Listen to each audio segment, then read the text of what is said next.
Hey, Carrie. I was hoping we could talk. Catching up to Carrie isn't hard since she always has her head in the clouds. I haven't had the chance to thank you for letting me stay with you girls. I know it wasn't your choice. At this distance, Carrie is only a head. At this distance, Carrie is only half a head taller than I am. Unlike other Oregons in this place, she feels less intimidating. I was hoping that it would turn into easier conversation. That's fine. We have the space, Carrie says hoarsely. Don't take this the wrong way, love. But does it hurt when you speak? Her long scar, her strained husky voice, all pointed to the same thing. A little. Query runs her fingers along the scars around her neck. I read in history books that public execution was common back in this usurpation war, especially in remote areas. Since a third of the Imperial soldiers went rogue, the Empire had no choice but to use untrained and unqualified soldiers to fight us. Smaller troops on the Imperial side were left to their own devices, resulting in barbaric practices on prominent figures of revolutionists.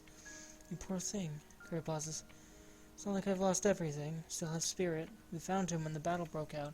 We? Dirong and others? Query shakes her head. Her real family? But if she is living in this place by herself, she must not have any close relatives left. How many people here lost someone in the war? Did Dirong? The day has only begun and my empty stomach has already filed complaints. I find it interesting the community only has food between noon to around 8 in the evening. The wait between meals is unbearable for me, as I'm used to having 3 meals a day with snacks in between. Yeah, most humans do that too, and I guess that's an imp thing too. But I'm guessing what happens is Oregons eat like 2 big-ass meals and then nothing else, which is interesting. It's an interesting apparent talking point about their culture, at least regarding, at least like from what I'm gathering here, that seems to be the case. $12? I have to do a double take every time I glance at the menu. If my stay didn't include paid meals, it would take a toll on my wallet. It is beef stew day. The thought of it alone whets my appetite. If Ida let me have the rest of her cooking again, I don't need to wait until lunch to have my fill. Other staff members are getting the mess hall ready for the lunch crowd. I should get ready too.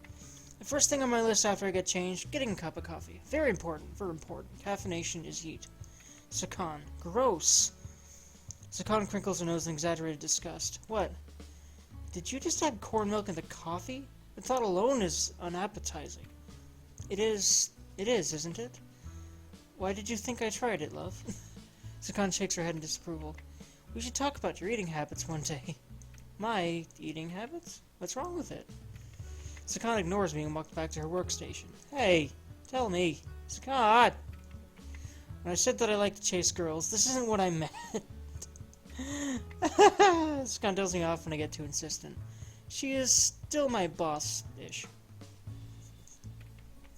In this kitchen, her radiance is at the top of the food chain. Her radiance. Yeah, she kind of comes off as if that's what she expects to, she expects to essentially be hailed as a goddess by her staff.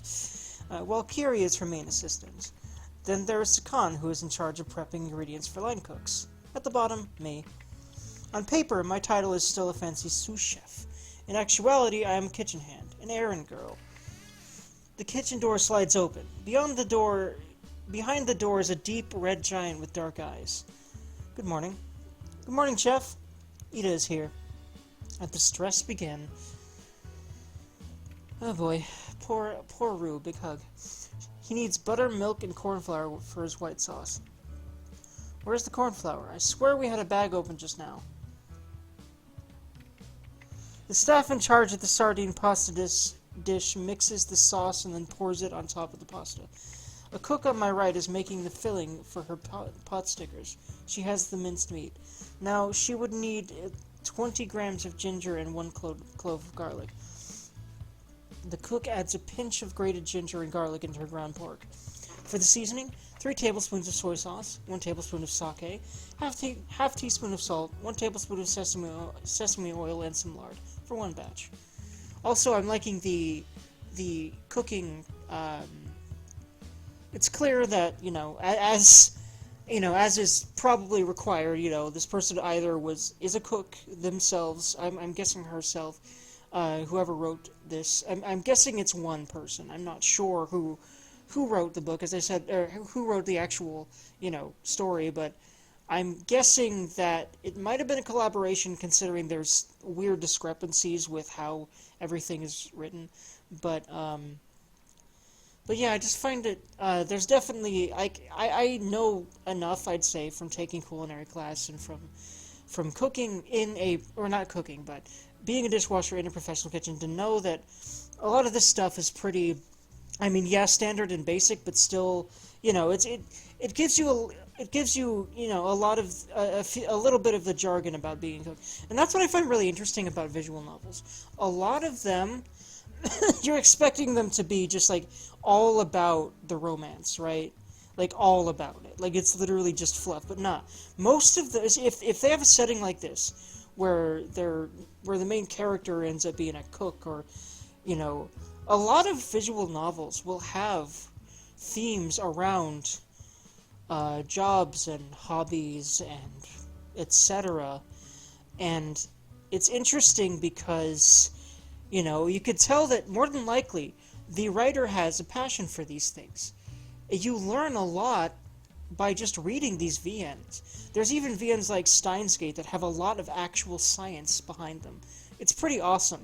I don't know. It's interesting because, you learn a lot from fiction in general if you really pay attention, but I guess I'm not expecting to learn from a visual novel, because I feel like I learn more from visual novels than I do from animes, which have similar types of setups and everything. But I don't know. It's just because it's an actual book basically, and it's and of course with added enhancements in the form of graphics and music. But it's interesting because you learn a lot from VNs, basically, and I always love learning little things from VNs. It's pretty cool. Oof, that's too much sesame oil. Ida will hate that. I searched the room for her. To no one's surprise, Ida is silently observing the mixing process from the other side of the bench top. I jump when her gaze falls on mine. She doesn't comment on the seasoning. It turned out to be a good amount. Only 2 wrong things this morning. Only 2 wrongs this morning. I am getting better. Since I can't cook, I resort to watching the others doing their jobs. I am getting the hang of it now. You always watch them work, Rue. You're really into cooking, ain't you? I shrug. My hands speed up at peeling the potatoes, in case she complains that I am not doing my actual job.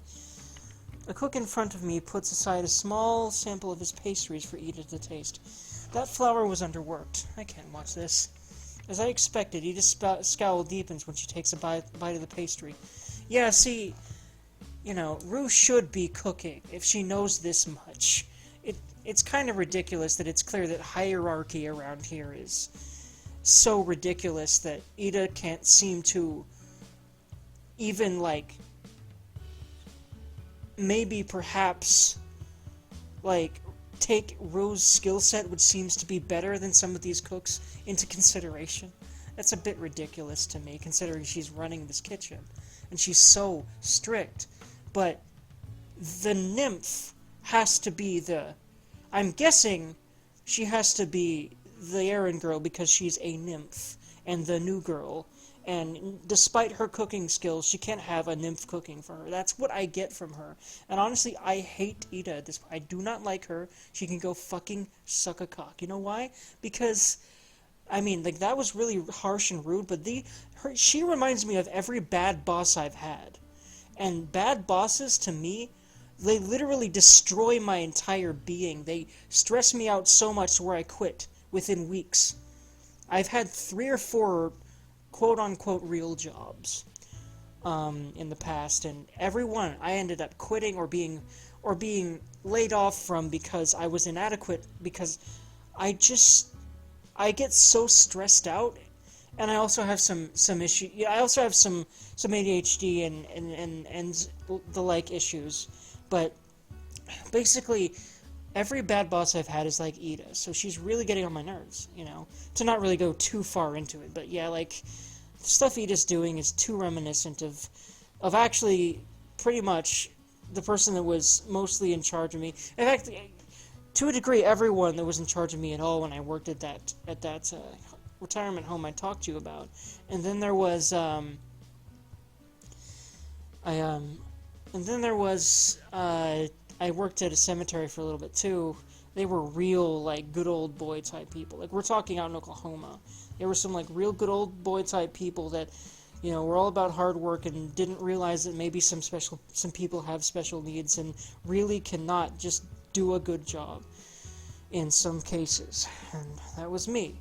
And I don't know why I decided to go off on this tangent, because it's not 100% applicable to Rue's situation. But what I was saying is that this discrimination and this, it just pisses me off. Anyway, the cook stiffens, his mouth spreads into a cringe. In a split second, the corners of Ida's lips pull up to reveal her usual smile. Oof. God, I really don't like her. She puts the half-eaten piece back on the plate. If you served anyone this flat, buttery mess, I imagine they would ask to see the chef. How about you go fucking die, you fucking bitch, fuck you. I'm sorry, I just, like, don't have tolerance for people like her right now for some reason. I usually have a bit more tolerance for people like this, especially in real life. But, like, she's almost turning out to be the villain character of this story at this point. And you hate villains, that's what they are literally written for. So fuck her right now. I really do not want to date her now. I wanted to until I saw what she was like. Now, the story may turn around and make me like her, because that's happened before, especially if it's with these VN-type games. And she has to be a romance option if she's on the front, if she's on the title screen. There's no doubt about that. The only two that were on the title screen were her and Dirong, so she has to be the other, like, I guess, main romance option. I think the Steam store page said you can have flings with a couple of the others, I think, but there were two main romance options. But I'm not sure if that may have been a different game, but I may have read that right. In fact, hell, I'm gonna check. But I'm curious, probably not right now, but I'm gonna check, but I'm curious if, you know, like, some of the other characters we've met can be those flingy types. All I know is that with someone as horny as Rue in here, and outgoing and pretty, and, like, she's getting compliments left and right, like, I wouldn't doubt there would be some kind of side things we can do. And I would like to be able to do those even on the routes, but we'll see. And I'm sorry, I apologize for being so darn rambly. I just get like that sometimes. I'm working on it. Do you not think so? I'm sorry. I'm so sorry. I don't envy this job. Puff pastries are notorious. I don't envy his job. Puff pastries are notoriously difficult. Eyes on the job, dear. Sure. Ow! For heaven's sake, what broke this time? Ida quickens her steps towards the chef who just hurt herself. I don't envy Ida's job either. Except, I don't envy everyone else in this kitchen, because Ida can go die. Like, literally, I don't care that she has so much stress. She's being a fucking bitch. Seriously. Anyway, either way, I should focus on my task. It is nearly lunchtime. I'm sorry, I just have a really bad... I just have this extreme prejudice against people that have extreme prejudices. Really. At least that's what she seems to have an extreme prejudice, and just this... Complete hard-ass. I can't deal with those kind of people. No matter if they're bosses or not, or if that's what bosses are expected to be. First of all, that's not the only kind of effective leader. I've been under some people I was really grateful to be under, but no one that I've actually worked for yet. So, anyway. Hey, let me help you with that. The food trays are heavy. I hope my constant lifting won't contribute to my physique. Me, with muscles, they would look so out of place. Then why are you gonna go weightlifting with Dirong? I was wondering why they left so many large bones in the stew. I have my answer now. Oregon teeth are strong enough to chew through the bones. My ears pick up the crunch when the staff sitting around me bite into them. My plate comprises only bones protein, and my palate is thankful for it. I put up a struggle, but in the end, Curry still chucked a hefty serve of brown rice and vegetables onto my plate. Check this out.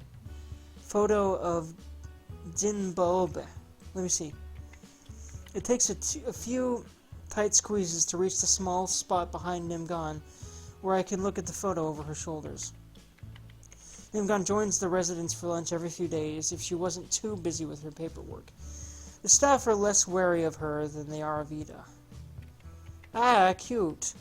To go by this photo alone, Dimba looks like a reliable and sweet woman. Yes, she does. She's got a little baby. Cute. Her Obe is so plump, boss. Obe is her name? That is adorable. It is difficult to get a word in when everyone else is talking over me. Dimba must have been well liked. Everyone has gathered around just to look at her baby. I ignore my foolish feeling of envy. So what if I am here to replace her? I have my own values. The kid hasn't grown his tusks yet, right? How is Dimba after birth, boss? I heard she had her baby standing up. She's recovering. I clear my throat and repeat myself, with a higher volume this time. He wouldn't have his tusks yet, would he? Hers. Her tusks will grow along with her permanent teeth. It is a funny thing.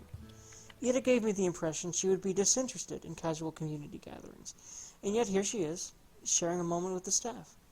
Yeah, see, they're already starting to kind of try to get me on her good side. But, I mean, I've basically made up my mind that I'm more or less going for Dirong at this point, unless something ends up changing my mind. Like, there's a clear, like, possibility of sexy times, like, literally with, you know, the soonest possibility of sexy times, Dirong or Nu, I'm probably gonna pick up on.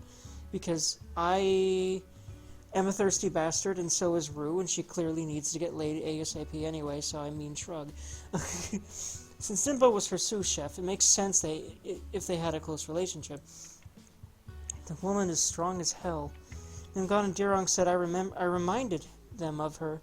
I wonder how much it was true. Is she going to raise her boss, or will the father? She hasn't confirmed yet, but I'm sure she will be back to ride your asses later. So her name is Obe? No, that is just her title, Dimba Obe. Dimba? After her mother? Yes, because she's still a baby. Obe means baby in our old tongue. I recall reading about Oregon tradition of not naming their babies until they are older. Interesting cultural tidbit there. It's pretty cool. Pretty interesting. Pretty cool to think about. Why would you name it when it's just born? Right? Their personalities and behaviors will change so much. Yeah, that actually makes a lot of sense. But, you know, in this world, I've never heard of anyone not naming their babies right away, so, yeah, pretty interesting. I see the benefits of picking your own name when you have learned who you are. Wouldn't it be confusing to have multiple babies at once, though? Are they all called Obe? No, baby names follow a specific order. Obe, Obeha, Obeda, and so on. And what if the baby never finds out who they are? Would the children still have their sense of identity with their titles being a part of their mothers? My mind dissects this new piece of information. This could be why the Oregons are more unified than other races. They spent their early days without a unique identity. That's interesting. This is really fascinating. I'm enjoying this. This is what I love about fiction. More or less, like, this is what I love about fantasy and sci-fi, and really just any fiction that is not rooted in this world. Any kind of fiction that literally just scraps this world and creates a whole new one, or radically alters the world as it is for the purposes of a fantasy or sci-fi type story. Because I love this. I always love these smaller tidbits of lore that just make the world feel alive, and it's so intriguing and just gives me this sense of wonder to learn about these kind of details that don't exist in real life. This person sat down, thought about this kind of stuff, and and created a literal culture that does not exist in reality. That is amazing to me. Like, that people can sit down and just with their minds, they can create things that make so much sense, but are not in real life. That's just awesome to me. I love that. What do you want to do about Gao Khan's electoral party, boss. Ah, yes, my Aunt Gao Khan wanted to cook food for her event. Wanted us to cook food for her event. This is a lot of names to keep track of. From listening into the staff's chatter, Gao Khan was a former Port Tuskeg's resident. Former Port Tusk. See, some of these, like, S's and apostrophe S's are just added in places where they just don't belong. It's weird. Former Port Tuskegee resident who ended up joining the military. Nothing. I've officially declined her request. Wait, what? She was a part of community, no? It would have been a nice gesture. Consider this. If we helped her out, it can be seen as an endorsement. Sadly, Ida is right. While I believe Gao Khan only wanted to rekindle our bonds, the Usurpers is still a privatized organization. We can't be seen getting involved in this country's politics. Ah, that makes sense. That makes sense. It's really hard for former Sentinels to get elected. I was hoping Gao Khan could be first. As a leader, there are a lot of nuances to your actions. All this political talk makes me feel worn out. At the same time, I find it hard to leave my spot. This reminds me that I have yet to update Nimgon on my time here. I'm gonna save, and I think I will speak to her. Nimgon. Her large shoulder is warm underneath my bare hand. The woman casts a large shadow over me when she stands before me against the light. Well, hello. Are you fitting in okay, Rue? Doing very well for myself. Can I come speak with you after lunch privately? Sure. Come see me anytime. I will be in my room. See you then. Rue, could you help us bring in the dishes? Sure. Lunch hour has ended. It is time to clean up. Oren! What is it? What did I do now, new girl? What? It's Rue. Right, I was getting there. Were you? We might be a part of the team, but we haven't grown any closer. Oren always prefers her own company, even during lunchtime. Although on the occasions when her dictatorship, I love that. I love how Rue is just going full on with the whole, hey, Ada's a freaking hard-ass thing, because yes, gosh. With her presence, Oren would eat at Ida's table. The only social interactions I have seen of hers was with Sakan. Even then, it wasn't friendly. Are you going to keep staring? Is she seriously trying to recall my name that is one syllable long, twice in one conversation? No, I only wanted to. I have to get back to work. Oren interrupts me and turns back to her work. What an odd bird. I am starting to see why she isn't more popular.